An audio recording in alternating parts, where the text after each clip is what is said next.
لە چوارچێوەی بانگەشەی هەڵبژاردندا بۆ لیستی 147 کۆمەڵی دادگەری و کاندیدەکانی بە دروشمی ڕایان دەگرین. بەشێک لە کاندیدەکان ناو بازاری حاجیاوایان بەسەر کردەوە و کار و بەرنامەی خۆیان بە هاوڵاتیانی سنوورەکە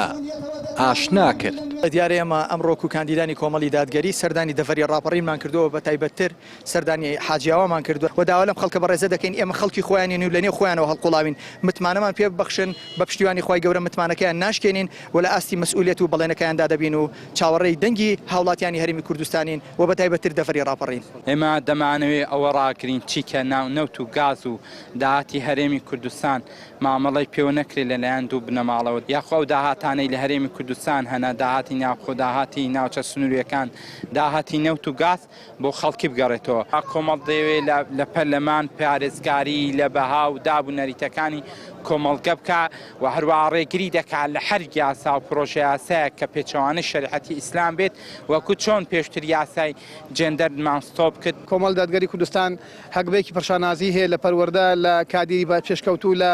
کاندیدی سەرکەوتووە لە پێشتر لە پەرلەماندا و هەروە لە حکوومەت و لە حکوومەتی خۆجەییدا نمونەی جوانی پێشکەوتووە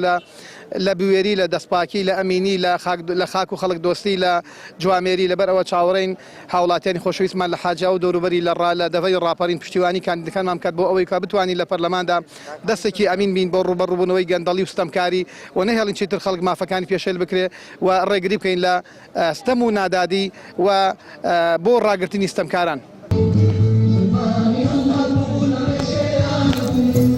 هاوڵاتیان و چین و توێژەکانی سنوورەکە بە ئومێدەوە دەڕواننە لیستی 147 کۆمەڵی دادگەری و دەڵێن کاندیدەکانی شیاوی ئەوەن بیانکەن با نوێنەری خۆیان بۆ ئەوەی بەرگری لە دین و ژینیان بکەن. داواکارم لە خەڵکی دەڤەری ڕاپەڕین و بە تایبەتی حاجیاوا دەنگ دەم بە کاندیدەکانی کۆمەڵی دادگەری چونکە ئەوان شایانین بچنە پەرلەمان داکۆکی لە مافی خەڵکی گەلی کوردستان بکەن. کاندیدانی کۆمەڵی ئیسلامی کاندیدانێکن دەست بە دەستنوێژن سینگ پڕ لە قورئانن پێویستە جەماوەری کوردستان متمانەی خۆیان پێ بکە. داواکارین لە جەماوەری کوردستان کە بەڕاستی پشتگیری ئەندامانی کۆمەڵی ئیسلامی بکەن ئەو ئەندامانە ئەندامی دەستپاکن دڵپاکن پێویستە بە هەموو تواناکەوە پشتگیریان بکرێ کە دیفاع دەکەن لە ماف و ژیانی خەڵکی کوردستان. بە دروشمی ڕایان دەگرین کۆمەڵی دادگەری باژمارە 147 بەشداری هەڵبژاردننی ئەم جارەی پەرلەمانی کوردستان دەکات لە سنووری مەڵبەندی ڕاپەڕینی کۆمەڵی دادگەری ژمارەیەک کاندیدی بوێر و ڕاستگۆی دەستنیشان کردووە بۆ ئەوەی ببن بە نوێنەری ڕاستەقینەی هاوڵاتیان و بەرگری لە مافەکانیان بکەن. ڕێناس ئەرسەلان،